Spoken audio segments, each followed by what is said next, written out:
I'm Liz Faublis, and this is Currents. Money and marriage, sex and children, and the HHS mandate. Catholic women are speaking for themselves on these complex issues. Helen Alvarez joins us to talk about it. And a historic moment for immigrants as the DREAM Act takes effect, protecting students who are in the country illegally from being deported. Plus, we visit a local parish that celebrates the traditional Latin Mass. What we're doing is uniting ourselves with the sacrifice of Christ. It's different, of course, in regard to its form, that it's conducted in Latin, and that much of it is said silently.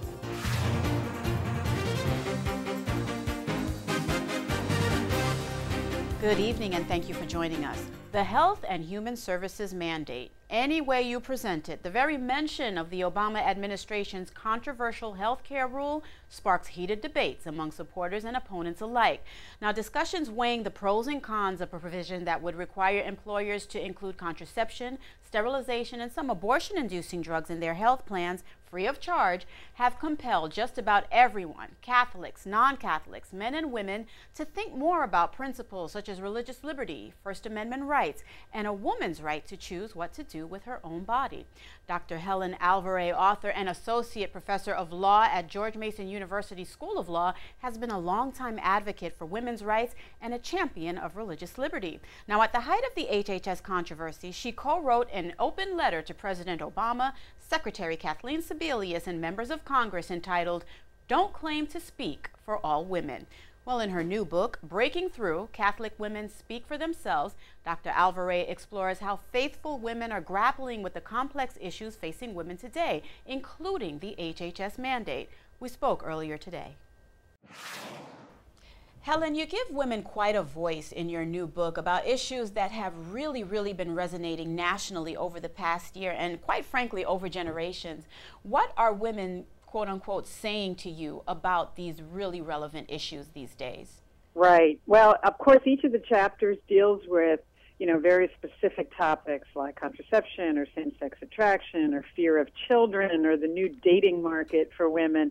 But I would say that generally speaking, one of the things that women are saying in particular is that they're drawing on the resources of both their faith and reason. The world is essentially suggesting to them that if they're women of faith, they have no reason, that faith isn't reasonable, and they're showing you sort of in action what Popes John Paul II and Benedict always talk about, which is faith and reason together illuminating their modern problems.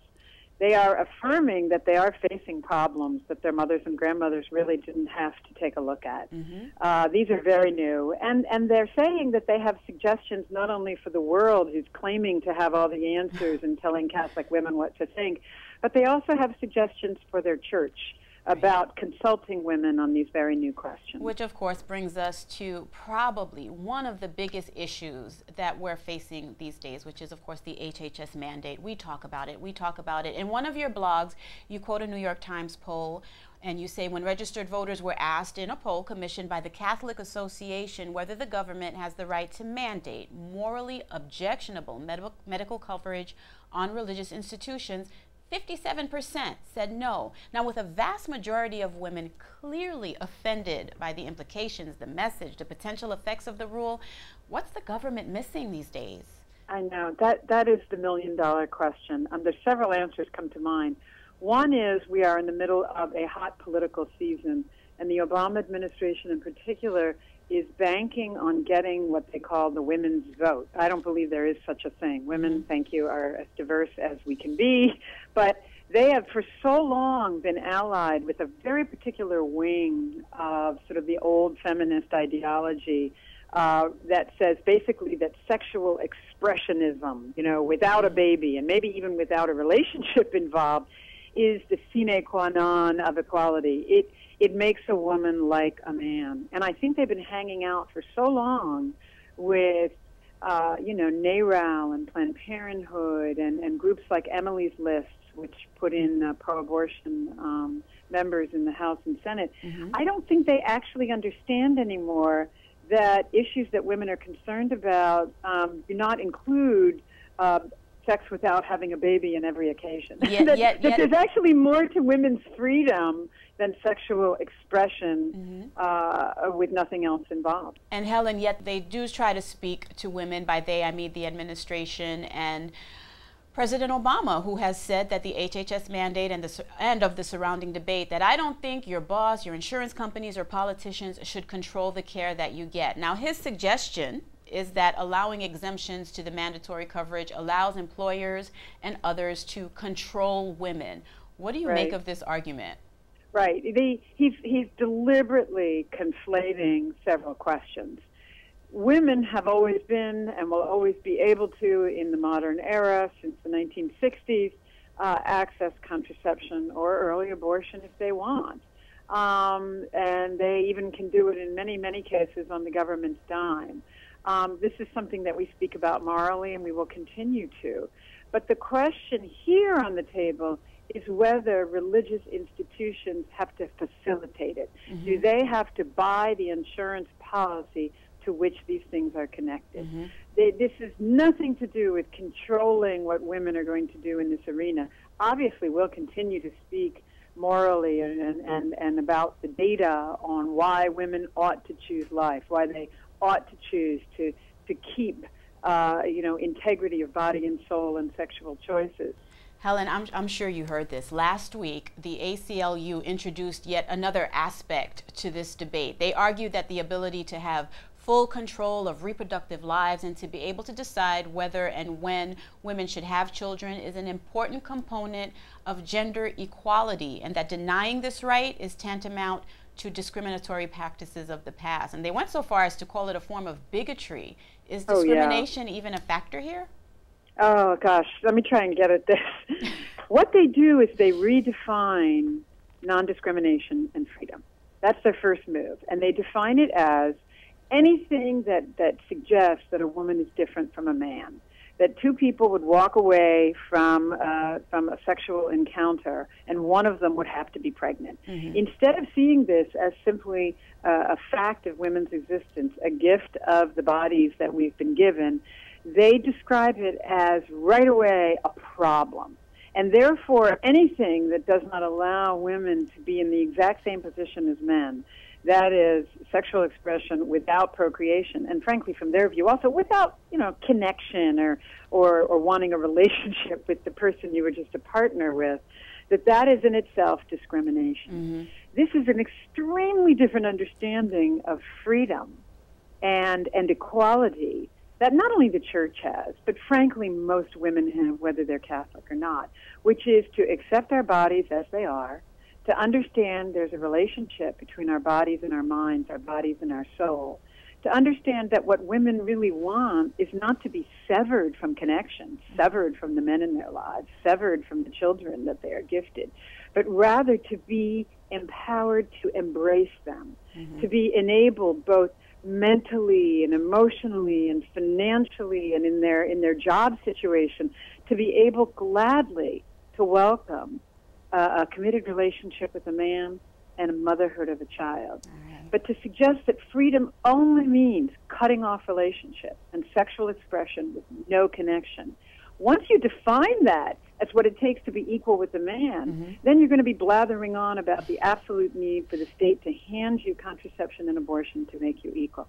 This is not the view of freedom and equality that women really possess. All right, they want to be empowered to love, not to disconnect. Helen, I'm afraid we're going to have to leave it there, but I'm happy we're leaving it on a very encouraging note. I want to mention once again that the book is called Breaking Through, Catholic Women Speak for Themselves, and it's available now for pre-order on Amazon.com in print September 20th. Thank you so much for joining us. It was a very interesting conversation. You're welcome.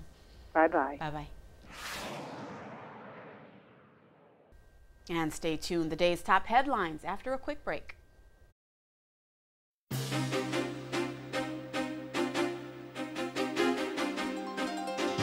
And welcome back to Current. First up in tonight's headlines, U.S. bishops urge a cooperative effort to renew economy. Everyone and every institution has a role to play in building a more just economy, said Bishop Stephen E. Blair of Stockton, California. He chairs the Committee on Domestic Justice and Human Development for the U.S. Conference of Catholic Bishops. Currently, there are more than 46 million people in the U.S. that live in poverty, and when it comes to children, about 16 million are growing up in poverty. These numbers show a, quote, serious economic and moral failure for our nation, Bishop Blair said.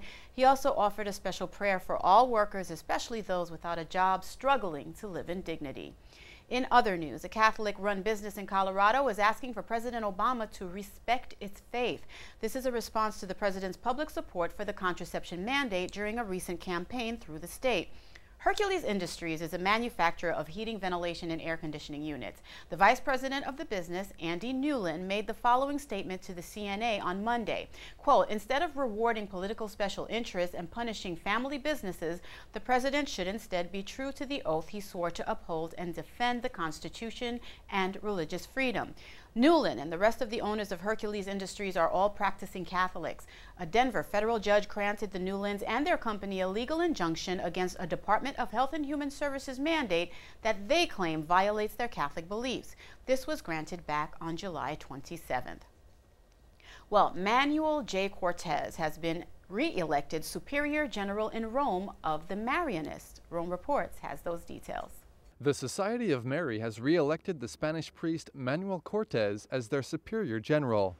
The group known as the Marianist made the appointment in Rome during their general chapter meeting that brings delegates together from 20 countries. The re-election means that Cortez will serve as superior for another 6 years, continuing the work of the Blessed William Joseph Chaminade, who founded the order in 1817.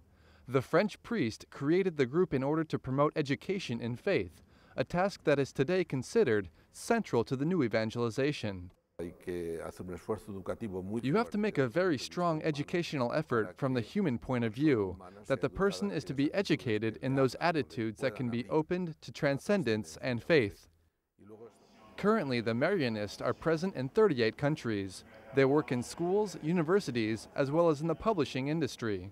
Its founder wanted to send a feeling of fraternity to society, in order to overcome the differences that separate people and throughout history have led to discrimination and even hatred, something he suffered firsthand during the French Revolution. He lived the French Revolution in the flesh. He was forced to go into hiding and emigrated in exile to Spain. When he finally returned, he came back with a mission to create communities of faith with an aim at recovering lost faith, to fill that loss of the social presence of the church after the French Revolution. During their general chapter meeting, they reflected on the importance to the church that the laity plays by being involved in the activities of the congregation. They also studied how to strengthen ties with the rest of the Marianist family. The superior has been a pastor and a school chaplain, but in his career, there has been one role that has helped to define the rest. The experience that has most affected me has been my work for 13 years as a master of novices. Being a trainer of others has helped to form me also. 2012 marks 50 years for Manuel Cortez since he first began his life as a religious. He will now spend 6 more leading the 1,200 members of the Society of St. Mary, the only congregation that since its founding has a composition of religious that are priest and non-priest that carry the same rights and duties. And today from Castel Gandolfo, Pope Benedict venerates the Blessed Virgin Mary as his 88-year-old brother, Monsignor Georg Ratzinger, looks on. During his homily at Mass in the Church of St. Thomas for the Feast of the Assumption, Pope Benedict said, quote, assumed into heaven, Mary is with God and is ready to listen and respond to cries for help and does not draw away from us, does not go to an unknown galaxy, but becomes even closer to each one of us. The Pope, who walked to the church across the square from the main entrance to the papal villa at Castel Gandolfo using a white-handled cane, set aside his prepared text for much of his homily, and he added that many people today speak of their hopes for a better world and reminded those in attendance that a world that moves away from God will not become better but worse. Only the presence of God can guarantee a better world. Later in the day, Pope Benedict recited the Angelus with visitors crowded into the courtyard of the papal summer villa. And the pro-life community grieves the death of Nellie Gray. Nellie Gray founded the annual March for Life, which takes place in Washington, D.C. She passed away at the age of 86 in her Washington, D.C. home on Monday. The news was met with sorrow from leaders of the pro-life company. Dr. Charmaine Yost, president and CEO of Americans United for Life, said that Gray was a visionary woman with a fierce heart that valued all people, born and unborn. And finally, in prison for half a century, one woman's incredible story of redemption and forgiveness after a terrible crime cost her decades of freedom. This meeting is officially adjourned. Congratulations.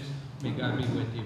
Betty Smithy thanked the Clemency Board for the freedom she has not felt since prison bars closed behind her almost 50 years ago. She was just past her teens with a history of mental illness when she killed a toddler she'd been hired to babysit. Earlier, she told the board how and why she began to turn her life around. The inspiration was a letter from the mother of the baby she killed. 19 years after the murder, the child's mother forgave her. If she could do that, then it was my responsibility to try and become a better person than the person that I was. And ever since that I received that letter, I started slowly turning things around. A long line of supporters testified she has turned her life around. From friends and relatives she has loving relationships with despite the prison walls. From the psychiatrist who says Smithy is free of the mental illness she displayed years before, to the U of A professor who's represented her for 41 of her 49 years in prison. I feel terrific. I mean, this is probably the best day of my professional life. Becky Wilson is the niece who will take Smithy home and help her adjust to a world very different from the one she left in 1963. What's it been like for you through this whole process when you saw there was some hope and then you sat through that hearing and you saw the outcome? Actually, to be honest, I had faith from the start. When we first heard that we were having the initial hearing, I was just in a relaxed atmosphere. It's time. I had faith that it was going to happen. And that was CNN's Craig Smith reporting. Stay with us, a lot more currents ahead. Coming up, immigrant students celebrate as an executive order makes their dreams a reality. This is not amnesty. This is not immunity. This is not a path to citizenship.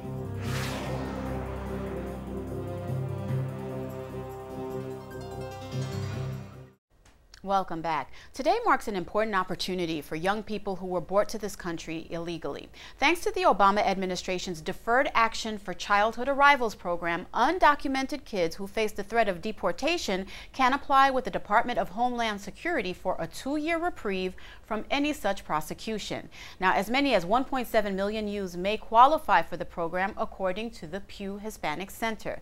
The application process includes a $465 fee, and young immigrants must present several documents showing they are eligible for the temporary right to live and work openly in the U.S. That includes proving they arrived in the U.S. before they turned 16, are 30 or younger, have been living here at least 5 years, and are in school or graduated or served in the military. And they also cannot have been convicted of certain crimes. Now, the president's executive order, as you might expect, raising strong oppositions, and CNN's Zoraida Sambalin looks at both sides of this controversial program. For much of Antonio Alarcon's life, his parents have gone missing. I have lived probably most 1/3 of my life without them. They left him in Mexico at the age of 6 to work illegally in the United States. They brought him across a desert to the United States at 11, but then they were forced to go back for good. I took the decision to stay here because I think I have a better future in education in the United States than Mexico. On this day, he feels like he made the right decision. Now 17, he is one of as many as 1.7 million illegal immigrants who today became eligible for a 2-year break from prosecution. That's according to the Pew Hispanic Research Center. This is not amnesty. This is not immunity. This is not a path to citizenship. It's not a permanent fix. The election year executive order helping the so-called DREAM Act kids came even as the Obama administration deported record numbers of immigrants. Obama has deported more people than any other president in this country's history. Even as he is under attack from conservatives for being too soft. Because an executive order is, of course, just a short-term matter. It can be reversed by subsequent presidents.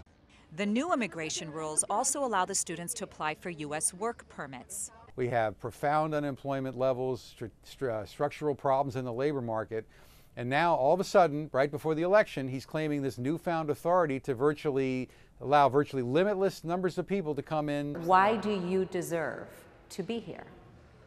Well, I think I contribute to this country. I'm going to pay taxes next year, so I think that made me part of this country too. Once his papers are processed and approved, Alarcón can visit his parents in Mexico. What do you miss the most about your mom and your dad? For example, at graduation, they weren't here for me to be there, and I was part of student government. I was on the stage, and they were there to see me be one of the best students in the cities. The next time he sees them, he will be just starting college. And stay tuned, more currents after the break. When we return, an ancient church tradition continues at a parish in Brooklyn. The priest and the people facing the same direction, all facing God together.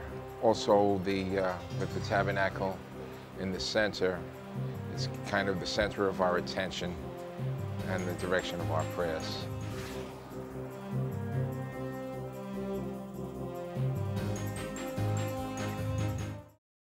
Finally tonight, the Tridentine Mass, not a very common term these days. This is the old form of Mass that was authorized for use throughout the Roman Catholic Church from 1570. Now during this Mass, everything is said in Latin. The priest conducts the liturgy facing east, leading the community who are behind him, and everything happens with strict and precise attention to a centuries-old tradition of worship. The Tridentine Mass was replaced following the Second Vatican Council in the 1960s. However, one of two weekly traditional Latin Masses is actually still celebrated at Our Lady of Peace Church, and Currents was there last week to capture the tradition and bring it to you.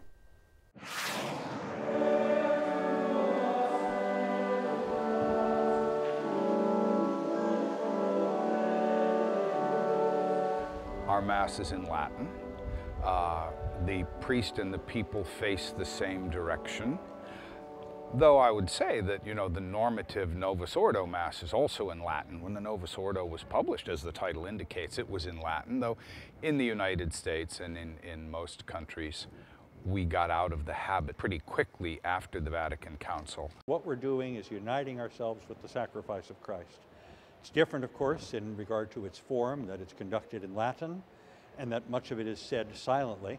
But one of the things that I love about it, it's a little bit different, is even the prayers at the foot of the altar. The priest still stands before he ascends the altar and does his act of contrition and other penitential prayers, and the congregation is urged to make that same kind of penitential prayer. So I think the priest and the people facing the same direction, all facing God together. And also with the tabernacle in the center, it's kind of the center of our attention and the direction of our prayers together. It's the actual dialogue between the celebrant and the Father and the Son. And basically, the people pray this Mass in silent and have their silent devotions. I think that the Mass in the extraordinary form and the Mass in the Novus Ordo form both call upon us for participation. The most important forms of participation, is not saying things. I suspect that's probably more prominent in the Novus Ordo. The participation, though, that's most required in the Novus Ordo, and that is required and stressed here, is that we offer ourselves to God. Even when the priest is making the offertory and offering the host that will be used for the consecration, that's our moment for our deepest participation. I find the Latin Mass to be instructive, and I'm able to reflect on the gospel, the readings. Ironically, I think it's because the Mass is in Latin that it forces my attention to my missal. I find that it's most more religious. I'm closer to the Lord, and I think it's very reverent. Because of the way in which churches are now constructed, sometimes with altars now very permanently and fixed in place, so that in the Novus Ordo we tend to face the congregation, what Pope Benedict has asked is that there be a prominent crucifix on the altar so that the priest will be facing liturgical east.